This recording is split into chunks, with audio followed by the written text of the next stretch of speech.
Hi everyone, welcome to career big study circle. SSC, MTS and CGL 2024. మనకి ఎస్ఎస్సిలో general awareness అనేది key role అండి. SSC, MTS job కొట్టాలంటే ఖచ్చితంగా general awareness and ఇంగ్లీష్లోనే మంచి మార్కులు సాధించాలి. మనకి జనరల్ అవేర్నెస్లో చాలా ఎక్కువ సిలబస్ ఉంటుంది. మనకి మోస్ట్ రిపీటెడ్ 71 టాపిక్స్ అనేవి మీకు ఒక క్లాస్ చేయడం జరిగింది. ఆ 71 టాపిక్స్ని మీరు ఫస్ట్ క్లియర్ చేసుకుని రిమైనింగ్ టాపిక్స్ని చదవండి. ఈ 71 టాపిక్స్ పీడిఎఫ్ కూడా నేను ప్రొవైడ్ చేయడం జరిగింది. Career big study circle telegram ఛానల్లో ప్రొవైడ్ చేయడం జరిగింది. అక్కడ మీరు డౌన్లోడ్ చేసుకుని చదువుకోండి. ఇంకా మనం ఇప్పుడు సిహెచ్ఎస్ఎల్ పేపర్ని డిస్కస్ చేసుకుంటున్నాం. జూలై 2:30 నుండి 3:30 PM, అంటే మనకి థర్డ్ షిఫ్ట్, 4 షిఫ్ట్లో జరిగింది. థర్డ్ షిఫ్ట్ గురించి మనం ఎక్స్ప్లెయిన్ చేసుకుంటున్నాం. ఫస్ట్ క్వశ్చన్ చూసినట్లయితే, the citizenship act 1955 does not deal with. 1955 citizenship act అనేది రావడం జరిగింది. అది దేనికోసం డీల్ చేయలేదని అడుగుతున్నాడు. టెర్మినేషనా, ఎలక్షనా, డిటర్మినేషనా, అక్విజిషనా? అసలు ఈ సిటిజన్షిప్ గురించి మనకి ఇది పాలిటీ నుండి వచ్చింది క్వశ్చను. ఇది పాలిటీ క్వశ్చను. అసలు సిటిజన్షిప్ ఏ ఆర్టికల్లో ఉంది, ఏ పార్ట్లో ఉంది, ఎక్కడి నుండి ఏ ఆర్టికల్ డిస్కస్ చేస్తుందో మనం తెలుసుకోవాలి. మనకి సిటిజన్షిప్ అనేది ఫస్ట్ చూసినట్లయితే పార్ట్ 2లో ఉందండి. పార్ట్ 2లో ఆర్టికల్ 5 to 11 వరకు ఉంటాయండి. మనకి ఈ సిటిజన్షిప్లోనే ఓన్గా మనకి నేటివ్ అంటే ఇన్ బారెన్ పీపుల్ వాళ్ళకి ఉంటుంది. అదేవిధంగా మనకి ఫారెన్ పీపుల్స్కి ఉంటుంది. మనకి సిటిజన్షిప్ కోసం కొన్ని రూల్స్ అంటే రెగ్యులేషన్స్ అయితే ఉంటాయి. అయితే ఈ సిటిజన్షిప్ గురించి మనకి యాక్ట్ అయితే తీసుకురావడం జరిగింది. ఎప్పుడంటే మనకి 1955లో తీసుకురావడం జరిగింది యాక్ట్. మనకి 1955లో యాక్ట్ని తీసుకురావడం జరిగింది. ఈ 1955లో తీసుకొచ్చిన యాక్ట్ అనేది మనకి చాలాసార్లు అనేది ఏం చేశారంటే అమెండ్ చేశారండి. ఇప్పటికి 4 సార్లు అమెండ్ చేయడం జరిగింది. ఎప్పుడంటే 1986లో అమెండ్ చేయడం జరిగింది. అదేవిధంగా 1992లో అమెండ్ చేయడం జరిగింది. అదేవిధంగా 2003, 2005లో అమెండ్ చేయడం జరిగింది. కానీ మనకి ఆర్టికల్ ఎక్కడ నుండి ఎంతవరకు అని చెప్పాను, ఆర్టికల్ 5 to మనకి 11 వరకు ఉంటాయి. మనకి ఆర్టికల్ 5 చూసినట్లయితే దేని గురించి చెప్తుంది అంటే వాటి యొక్క మనకి ఎవరికి ఈ సిటిజన్షిప్ అనేది వర్తిస్తుంది అనేది చెప్తుంది. ఆర్టికల్ 6, 7. ఆర్టికల్ 6 ఏం చెప్తుందంటే పాకిస్తాన్ నుండి ఇండియాకి వచ్చిన వాళ్ళ కోసం చెప్తుంది. ఆర్టికల్ 7 ఏం చెప్తుందంటే పాకిస్తాన్కి వలస వెళ్ళిన తదనంతర కాలంలో మళ్ళీ భారతదేశంకి వచ్చిన వాళ్ళ కోసం చెప్తుంది. ఆర్టికల్ 8 ఏం చెప్తుందంటే విదేశాల్లో నివసించిన భారతీయుల కోసం చెప్తుంది. ఆర్టికల్ 9 ఏం చెప్తుందంటే భారతీయుల పౌరులను స్వచ్ఛందంగా విదేశీ పౌరసత్వాన్ని స్వీకరించవచ్చని ఆర్టికల్ 9 చెప్తుంది. ఆర్టికల్ 10 ఏంటంటే భారతదేశంలో పుట్టిన వాళ్ళు ఎప్పటికీ భారతీయుడిగా కొనసాగుతారని ఆర్టికల్ 10 చెప్తుంది. ఆర్టికల్ 11 ఏం చెప్తుందంటే ఈ పార్లమెంట్ని ఈ సిటిజన్షిప్ని అమెండ్ చేసే సిటిజన్షిప్ మీద డిసిషన్ తీసుకునే అధికారం ఎవరికి ఉంటుందంటే పార్లమెంట్కి ఉంటుందండి. అందువల్ల మనకి 1955లో మనకి ఇది ఇప్పటికి 4 times ఏం చేశారు, అమెండ్ చేయడం జరిగింది. సో ఇది అడుగుతాడండి ఎన్నిసార్లు అమెండ్ చేశారంటే 4 times. ఇయర్ కూడా మనకి ఇంపార్టెంట్. 1955, 1986, 1992, 2003, 2005. ఈ విధంగా 4 సార్లు మనకి ఈ సిటిజన్షిప్ యాక్ట్ని తీసుకురావడం జరిగింది. అయితే అక్కడ దేని గురించి ఎక్స్ప్లెయిన్ చేయలేదంటే మనకి ఇక్కడ ఎలక్షన్ కోసం చెప్పలేదండి. 1955లో ఎలక్షన్ కోసం డిస్కస్ చేయలేదండి.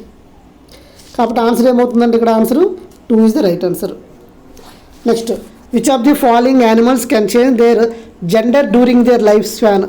ఆ లైఫ్ స్పాన్లో ఏ యానిమల్ అనేది జెండర్ని చేంజ్ చేసుకుంటుందని అడుగుతున్నారు. అయితే ఆస్కారిస్, హ్యూమన్స్, నీరిస్, స్నేయిల్. మనకు చూసినట్లయితే స్నేయిల్ అనేది తన జెండర్ని లైఫ్ టైంలో మార్చుకుంటుందండి. Option 4 is the right answer. Next, third question చూసినట్లయితే, match the following renewable source of energy with their producing regions of India. Tidal energy, wind energy, geothermal energy. ఇక్కడ మనకి tidal energy gulf of Khambhat నుండి మనకి ఇక్కడ Gulf of Khambhat నుండి మనకి ఎక్కడ ఉంటుందండి, గుజరాత్ ఏరియాలో మనకి రాణి ఆఫ్ కచ్ ఇలా ఉంటుంది కదా. ఈ గల్ఫ్ టైడల్ ఎనర్జీ ఎక్కడ నుండి వస్తుందంటే గల్ఫ్ ఆఫ్ కంబాట్ అండి. ఏ అనేది ఒకటి ఆప్షన్ ఏ అనేది చూడండి. కింద ఆప్షన్ చూసినట్లయితే ఒకటి ఎక్కడ ఏ ఉంటుంది, ఆప్షన్ 2 ఇది రైట్ ఆన్సర్. విండ్ ఎనర్జీ ఏంటంటే మనకి నగర్ కోయిల్ అండి. నెక్స్ట్ జియో థర్మల్ ఎనర్జీ అనేది వ్యాలీ అండి. ఓకేనా. నెక్స్ట్ కుంభకేశ is a kind of song accompanied by the clapping sung in the state of Manipur, Bihar, Karnataka, Odisha. మనకి చూసినట్లయితే మణిపూర్లో ఈ సాంగ్ అనేది ఉంటుందండి. Which of the following methods measure poverty on the basis of income consumption level అండి. మనకి ఇక్కడ చూడండి, పావర్టీ అనేది ఆల్రెడీ ప్రతి షిఫ్ట్లో నేను ఈ పావర్టీ కోసం క్వశ్చన్ రావడం జరుగుతుందండి. మీరు చదివేటప్పుడు ఖచ్చితంగా పావర్టీ నుండి ఖచ్చితంగా క్వశ్చన్ వస్తుంది. కాబట్టి ఈ పావర్టీ బేస్ చేసుకున్న ఇన్ఫర్మేషన్ అంతా కూడా మీరు గ్యాదర్ చేసుకుని చదువుకోవాలి. ఇక్కడ మనకి ఏమడుగుతున్నాడు, ఈ పావర్టీకి సంబంధించి మనకి కొన్ని కమిటీలు ఉంటాయండి. దాదాబాయి కమిటీ అని, దాదాబాయి నవరోజీ మనకి ఏంటంటే పావర్టీ అండ్ అన్బ్రిటిష్ రూల్ అని ఒక బుక్ రాయడం జరుగుతుంది. నెక్స్ట్ మనకి ఇంకోటి అంటే ఇంకో బుక్ కూడా ఉంటుందండి, పావర్టీ అండ్ అన్బ్రిటిష్ రూల్ బుక్ని రాసింది ఎవరైనా అడుగుతారు. Dadabhai Naoroji very very important. ఇక్కడ మనకి సచిన్ టెండూల్కర్ కమిటీ కూడా దేనికి సంబంధించిందంటే పావర్టీకి సంబంధించిందే. ఇక్కడ పావర్టీ లైన్ అనేది రైట్ ఆన్సర్ అవుతుందండి. Which of the following measures poverty on the basis of the income and consumption level గురించి దేనికోసం చెప్తుందంటే poverty line, option 2 is the right answer అండి. The Lushai hills are also known as, Lushai హిల్స్ని ఏమని పిలుస్తారు అంటే మిజో హిల్సా, కాశీ హిల్సా, నెక్స్ట్ పట్కాయి హిల్సా, నాగా హిల్సా. మనకి ఆన్సర్ ఏమవుతుందంటే మిజో హిల్స్ అవుతుందండి. కాశీ హిల్స్ ఎక్కడ ఉంటాయంటే మేఘాలయలో ఉంటాయండి. మేఘాలయలో చూసినట్లయితే కాశీ నెక్స్ట్ గ్యారో, నెక్స్ట్ జయంతి ఈ 3 ఉంటాయండి మేఘాలయలో. Very very important. Khasi, Jaintia, Garo ఇవి 3 ఎగ్జామ్లో రిపీట్ అవుతుంది. ఇక్కడ ఆన్సర్ ఏమవుతుంది, option 1 is the right answer. Next where is Birsa Munda international hockey stadium. మనకి హాకీ స్టేడియం ఎక్కడని అడుగుతున్నారండి. హాకీ స్టేడియం ఎక్కడుందని అడుగుతున్నారు. భువనేశ్వర, జంషెడ్పూర, రాంచియా, రూర్కెలా. మనకి ఆన్సర్ ఏమవుతుందంటే రూర్కెలా అవుతుందండి. ఆన్సర్ ఏమవుతుందంటే రూర్కెలా. మనకి రీసెంట్గా చూసినట్లయితే హాకీ అనేది ఇండియన్ హాకీ టీం ఒలింపిక్స్లో ప్యారిస్లో జరిగిన 2024లో మనకి ఒలింపిక్స్ జరిగాయి. ప్యారిస్ ఒలింపిక్స్లో మనకి దాన్ని ప్యారిస్లో జరిగాయి కాబట్టి ప్యారిస్ ఒలింపిక్స్ అని చెప్తాం. ప్యారిస్ ఒలింపిక్స్లో మనకి బ్రాంజ్ మెడల్ అనేది రావడం జరిగింది ఇండియాకి. ఓకేనా. మనకి ఇండియాకి ఇప్పటి వరకు 9 టైమ్స్ రావడం జరిగిందండి. 9 టైమ్స్ ఒలింపిక్స్లో విన్ అవ్వడం జరిగింది. అయితే మనకి స్వాతంత్రం వచ్చిన తర్వాత 1948లో హాకీ టీంకి, మన ఇండియన్ హాకీ టీంకి గోల్డ్ మెడల్ రావడం జరిగింది ఒలింపిక్స్లో. ఓకేనా. మనకి అదేవిధంగా హాకీలో one of the famous person మనకి మేజర్ ధ్యాన్ చంద్ అంటారండి. మేజర్ ధ్యాన్ చంద్ ఇతని బర్త్డే సందర్భంగానే నేషనల్ స్పోర్ట్స్ డేగా సెలబ్రేట్ చేసుకుంటారండి. నేషనల్ స్పోర్ట్స్ డే ఎప్పుడు సెలబ్రేట్ చేసుకుంటారనేది మీకు తెలిసినట్లయితే కామెంట్ సెక్షన్లో కామెంట్ చేయండి. అయితే ఇక్కడ మనకు ఆన్సర్ ఏమవుతుంది, ఇక్కడ రూర్కీ అవుతుంది. Option 4 is the right answer. Next to enhance the interoperability between the Indian and Russia armies joint training exercise called commenced Poroboyi ranges next Volgograd in the year 2021. క్లియర్గా ఇక్కడ చూడండి ఏమన్నాడు, ఇండియా రష్యా అన్నాడు. India Russia ఆ exercise India name ఉంటుంది, అదేవిధంగా Russia కూడా name ఉంటుంది. శక్తి, ఇంద్ర, సూర్యకిరణ్, వరుణ్. మనకి ఇక్కడ చూడండి ఇండియా, ఐఎన్డి అంటే ఇండియా, ఆర్ఏ అంటే రష్యా. ఇండియాకి రష్యాకి 2021లో జరిగిన ఎక్సర్సైజ్ ఇంద్ర 2021. కాబట్టి ఆన్సర్ ఏమవుతుందండి, option 2 is the right answer. Next which of the following is not one of the consequences of the green revolution. మనకి గ్రీన్ రెవల్యూషన్ అనేది రావడం జరిగింది.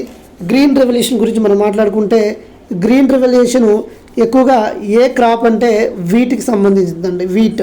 ఓకేనా. ఈ గ్రీన్ రెవల్యూషన్ దేనికి సంబంధించిందంటే అగ్రికల్చర్కి సంబంధించింది. మనకి గోల్డెన్ రెవల్యూషన్ ఉంటుంది, అదేవిధంగా కంప్లీట్గా బ్లూ రెవల్యూషన్ ఉంటుంది. ఓకేనా. వైట్ రెవల్యూషన్ ఉంటుంది. ఇక్కడ father of the green revolution ఎవరనేది చూసినట్లయితే, ఫాదర్ ఆఫ్ ది గ్రీన్ రెవల్యూషన్ని మన ఇండియాలో ఎవరిని పిలుస్తారంటే ఎంఎస్ స్వామినాథన్ పిలుస్తారండి. ఎంఎస్ స్వామినాథన్ పిలుస్తారు.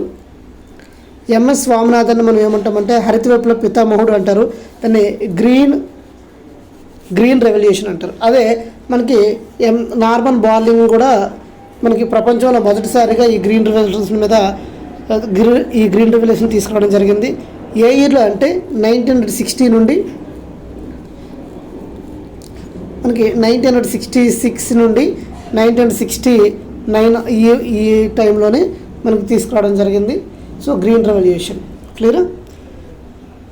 ఇక్కడ మనకి ఏమవుతున్నాడు, which of the following is the not అని అడుగుతున్నాడు చూడండి. Not one the consequences of the green revolution. Green revolution వచ్చిన తర్వాత కాన్సిక్వెన్సెస్లో కింద కానిది ఏమని అడుగుతున్నాడు.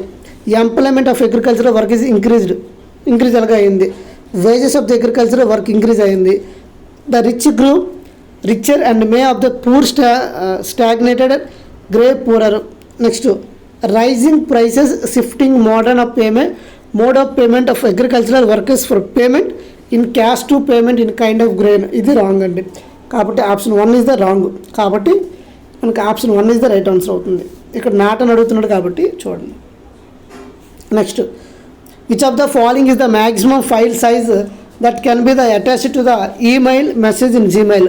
మనకి ఈమెయిల్ మెసేజ్ చూసినట్లయితే ఎంత ఎంబీ సెండ్ చేసుకోవచ్చు అంటే 25 ఎంబీని సెండ్ చేసుకోవచ్చు అండి మెయిల్లో. ఇక్కడ ఆన్సర్ ఇక్కడ చూసినట్లయితే ఆన్సర్ ఏమవుతుందంటే option 4 is the right answer అవుతుందండి. నెక్స్ట్ ఈ క్వశ్చన్ ఆల్రెడీ మనకి నిన్న వచ్చింది.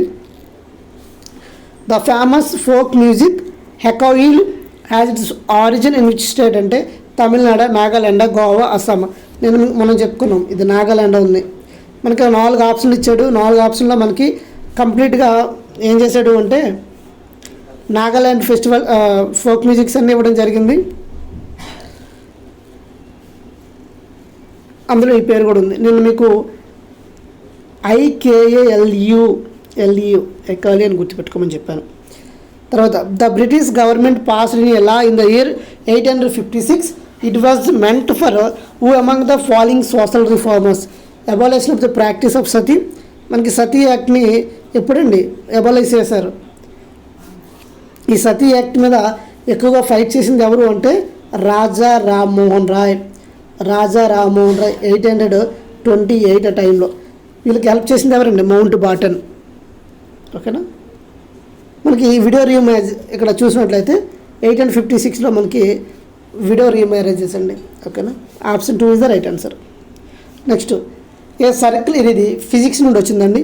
ఏ circular coil having n turns produce A field dash times large as that produced by the single turn అంటే మనకి ఇలా ఒక సాలినాయిడ్ తీసుకుంటే ఇలా మనకి n టర్న్ అంటారండి. మ్యాగ్నెటిక్ ఇలాగా పాస్ అవుతుంది ఇక్కడ n టైమ్స్. కాబట్టి ఆన్సర్ ఏమవుతుందండి option 2 is the right answer. Next which of the following statement is incorrect regarding the కొరియోలైజ్ force అండి. వాట్ ఈస్ ద కొరియోలైజ్ ఫోర్స్ అండి. కొరియోలైజ్ ఫోర్స్ అంటే రొటేషన్ ఫోర్స్ అంటారండి. కానీ ఎర్త్ రొటేషన్ ఎలా రొటేట్ అవుతుంది. మనకి ఈ కొరియోలైజ్ ఫోర్స్ ఎలా ఉంటుందంటే నార్త్ హెమిస్ఫియర్లో ఒకవైపు ఉంటుంది, సదర్న్ హెమిస్ఫియర్లో ఒకలా ఉంటుంది. నార్త్ హెమిస్ఫియర్లో చూసినట్లయితే మనకి ఈ deflects wind right in the north. For example నార్త్లో మనకి ఎలా ఉంటుందంటే నార్త్లో మనకి రైట్కి డిఫ్లెక్ట్ అవుతుంది, సౌత్లో లెఫ్ట్కి డిఫ్లెక్ట్ అవుతుందండి. ఓకేనా. అదేవిధంగా కొరియోలైజ్ ఫోర్స్ చూసినట్లయితే మనకి ఈక్వేటర్ దగ్గర 0 ఉంటుందండి. ఇక్కడ కొరియోలైజ్ ఫోర్స్ గురించి చూసినట్లయితే ఇన్కరెక్ట్ స్టేట్మెంట్ అడుగుతున్నాడు. ఇట్ ఆబ్సెంట్ ద ఈక్వేటర్ దగ్గర ఖచ్చితంగా ఇది ఆబ్సెంట్ ఉంటుందండి. అదేవిధంగా it deflects wind right in the north and left in the south. మీకు ఇప్పుడే చెప్పాను ఖచ్చితంగా పాయింట్ ఉంటుంది. Next it is directly proportional to the angle of altitude. మనకి deflection of less when wind is high, wind అయ్యే ఎక్కువగా ఉన్నప్పుడు deflection లెస్గా ఉంటుంది అనేది తప్పండి. మనకి ఆ కోరియలెస్ ఫోర్స్లో ఆ పాయింట్ అనేది ఉండదండి. Next, which of the following state as is the best governed state, large states category as the Public Affairs Index 2020, which was released by the Public Affairs Center, a non-profit organization. Odisha, Bihar, Kerala, Uttar Pradesh. మనకు answer ఏమవుతుందంటే Kerala is the right answer. ఓకేనా. Present Kerala CM ఎవరు, అదేవిధంగా governor ఎవరని మీకు తెలిస్తే comment చేయండి, ఎందుకంటే రీసెంట్ ఎగ్జామ్లో ఈ క్వశ్చన్ అడగడం జరిగింది. In April 2023 wing commander Deepak Mishra received which of the following awards అంటే వాయుసేన మెడల, ఉత్తమ యుద్ధ సేవ మెడల, వీర చక్ర, శౌర్య చక్ర. మనకి ఏ అవార్డు వచ్చిందంటే వాయుసేవ మెడల్ వచ్చిందండి. 1. Next, Gugga is the famous ritualistic dance of dance which is performed in the procession taken out in memory Gugga Pir. ఇక్కడ చూసినట్లయితే ఈ గగ్గాని చూసినట్లయితే మనకి ఏ స్టేట్లో కనిపిస్తుంది అంటే హర్యానాలో కనిపిస్తుందండి. కాబట్టి ఆన్సర్ ఏమవుతుంది చూడండి, పుదుచ్చేరియా, Uttar Pradesh, Haryana, Jammu and Kashmir. Haryana is the right answer. 3. Next, what takes place when you click the save button. మనకి Ctrl+S అనేది దేనికి వాడతారండి? Ctrl+S అనేది దేనికి వాడతారంటే సేవ్ చేసుకోవడానికి వాడతారు. Ctrl+N దేనికి వాడతారండి? ఒక న్యూ ఫైల్ని ఓపెన్ చేసుకోవడానికి. తర్వాత Ctrl+P దేనికి వాడతారండి? Ctrl+ ప్రింట్ కోసం, అంటే మనకి ప్రింట్ ఇవ్వడానికి Ctrl+P వాడతారండి. నెక్స్ట్ Ctrl+O అండ్ ఓపెన్ కోసం వాడతారండి. Ctrl+C, Ctrl+V, Ctrl+Z ఇవి మనకు ఉంటాయి. ఇవన్నీ మనకి దేనిలో వస్తాయి అంటే కంప్యూటర్లో వస్తాయి, బేసిక్ అండి. Next, what is the colour of the sending off card in football. మనకి సెండింగ్ ఆఫ్ కార్డ్ని ఏమంటారంటే ఏ కలర్ చూపిస్తారంటే రెడ్ కలర్ చూపిస్తారండి. Option 2 is the right answer. Next, Maldives are located to the south of which island of India. మనకి Maldives అనేవి ఏ ఐలాండ్లో ఉంటాయంటే అండమాన్ నికోబార్ ఐలాండా, లక్షద్వీప, జపానా, శ్రీలంక. మనకి ఆన్సర్ ఏమవుతుందండి? సౌత్లో. ఎక్కడ ఉంటాయండి ఈ మాల్దీవ్స్? ఈ మాల్దీవ్స్ అనేవి ఎక్కడ ఉంటాయంటే లక్షద్వీప్లో ఉంటాయండి. Next, Muharram is the dash month of the Islamic calendar and is consider as a holy month. మనకి మొహరం అనేది ఏ మంత్లో వస్తుందని అడుగుతున్నారండి. సింపుల్గా ఇస్లామిక్ క్యాలెండర్లో మనకి ఫస్ట్ మంత్లో, ఇస్లామిక్ క్యాలెండర్ ప్రకారంగా ఫస్ట్ మంత్లోనే మనకి ఈ మొహరం అనేది రావడం జరుగుతుంది. మొహరం అనేది ముస్లింల ఫెస్టివల్. అది fighting in the upright position in judo is called. మనకి జూడోయిజం మనకి చూసినట్లయితే fighting in the upright position ఏమంటామంటే వాళ్ళు వాజా అని పిలుస్తారండి. వాజా అయితే దాన్ని ఫైటింగ్ కాబట్టి టాచి వాజా. కాబట్టి option 1 is the right answer. Next, at which place was the magnificent temple of Shaiva construction by the great Rashtrakuta king Krishna 1. మనకి ఈ టెంపుల్ని, ఈ శైవని, ఈ టెంపుల్ని ఎక్కడ కన్స్ట్రక్షన్ చేస్తారు తెలిస్తే కామెంట్ చేయండి. అయితే మనకి ఈ శైవ కన్స్ట్రక్షన్ అనేది మనకి ఎల్లోరా ప్లేస్లో జరుగుతుందండి. ఎల్లోరా, కాంచి, బాదామి, కనూజ, ఎల్లోరా. ఆన్సర్ ఏమవుతుందంటే ఎల్లోరా అవుతుంది. Option 4 is the right answer. Which of the following articles of the constitution state that it shall be duty of the every citizen of India to promote harmony and spirit of common brotherhood amongst all the people of India transcending religious, linguistic and regional sectional diversities. చూడండి సింపుల్గా ఇది ఎక్కడ నుండి అడుగుతున్నాడంటే fundamental duty కోసం అడుగుతున్నాడండి. Fundamental duties మనం చూసినట్లయితే మనకి fundamental duties అనేవి 51A ఉంటాయండి. ఆర్టికల్ 51A ఉంటాయి. మనం కంప్లీట్గా ఈరోజు ఎక్కువగా అడుగుతున్నది ఫండమెంటల్ రైట్స్ కోసం అడుగుతున్నారు. ఈరోజు మనం ఫండమెంటల్ డ్యూటీస్ కోసం కూడా క్లియర్గా చూసుకుందాం. ఈ ఫండమెంటల్ డ్యూటీస్ అనేవి ఏ కమిటీ సిఫార్సు మేరకు వచ్చాయి అంటే స్వరణ్ సింగ్ అండి. స్వరణ్ సింగ్. అదేవిధంగా మనకి స్వరణ్ సింగ్ అండి. తర్వాత మనకి ఎస్ సింగ్ అని పెడతాను. స్వరణ్ సింగ్ ఏ ఇయర్లో వచ్చాయంటే 1976 42 కాన్స్టిట్యూషనల్ అమెండ్మెంట్ యాక్ట్ వల్ల మనకి తీసుకురావడం. ఈ 42nd కాన్స్టిట్యూషన్ అమెండ్మెంట్ యాక్ట్ వల్ల మనకి రావడం జరిగింది. నెక్స్ట్, ఏ దేశం ఏ దేశం నుండి తీసుకున్నారు అంటే రష్యా నుండి తీసుకోవడం జరిగిందండి. మనకి 1976లో ఎన్ని ఫండమెంటల్ డ్యూటీస్ ఉన్నాయంటే 10 ఫండమెంటల్ డ్యూటీస్ ఉన్నాయండి. 2002లో మనకి 86వ కాన్స్టిట్యూషన్ అమెండ్మెంట్ యాక్ట్ ద్వారా మనకి ఈ ఫండమెంటల్ డ్యూటీస్ అనేవి ఎంతకు పెరిగిందంటే 11కి పెరిగిందండి. ఓకేనా. అసలు ఈ ఫండమెంటల్ డ్యూటీస్ని ఎప్పుడు తీసుకున్నారు అంటే 1976లో తీసుకున్నారు. దేన్ని బేస్ చేసుకుని తీసుకున్నారు అంటే 1948లో మనకి యుఎన్ఓలో ఏం జరుగుతుందంటే యుఎన్ఓలో విశ్వ మానవుల హక్కుల తీర్మానం అంటారండి, హ్యూమన్ రిజల్యూషన్. ఇది విశ్వ మానవుల హక్కుల ప్రకటన తీర్మానం అనుగుణంగానే మనకి ఏం చేశారంటే ఈ ఫండమెంటల్ డ్యూటీస్ని తీసుకోవడం జరిగింది. అయితే ప్రస్తుతం ఎన్ని ఫండమెంటల్ డ్యూటీస్ ఉన్నాయంటే 11 ఫండమెంటల్ డ్యూటీస్ ఉన్నాయి. అందులో మనకి ఏమడుగుతున్నారు, ఎక్కడ ఈక్వాలిటీ గురించి ఇక్కడ సింపుల్గా మీకు షార్ట్ కట్ కూడా మీకు ఆ రోజు చెప్పాను క్లాస్ చెప్పేటప్పుడు. 51Aలో బి ఏం చెప్తుందంటే మనకి దేశం కోసం స్వాతంత్ర ఉద్యమాల కోసం అంటే లేకపోతే దేశ లక్ష్యం కోసం పోరాడాలని మనకి 51Aలో బి చెప్తుంది. డి ఏం చెప్తుందంటే మనకి డిఫెన్స్ దేశ రక్షణ కోసం చెప్తుంది. ఈ అంటే ఏం చెప్తుందంటే ఈక్వాలిటీ గురించి చెప్తుంది. సి అంటే ఏం చెప్తుందంటే మనకి ఏం చెప్తుందంటే సెక్యులారిటీ గురించి చెప్తుంది. సో ఇక్కడ ఆన్సర్ ఏమవుతుంది, ఈక్వాలిటీ గురించి చెప్పాలి కాబట్టి ఇక్కడ option 3 is the right answer అవుతుందండి. క్లియరా. Next, which of the following is a correct formula for calculating NNP అంటున్నాడు. ఎన్ఎన్పి నెట్ నేషనల్ ప్రొడక్ట్ అంటారు. ఎన్ఎన్పి ఈజ్ ఈక్వల్ టు ఏంటంటే జిఎన్పి మైనస్ డిప్రిసియేషన్ మనం ఏమంటామంటే ఎన్ఎన్పి అంటామండి.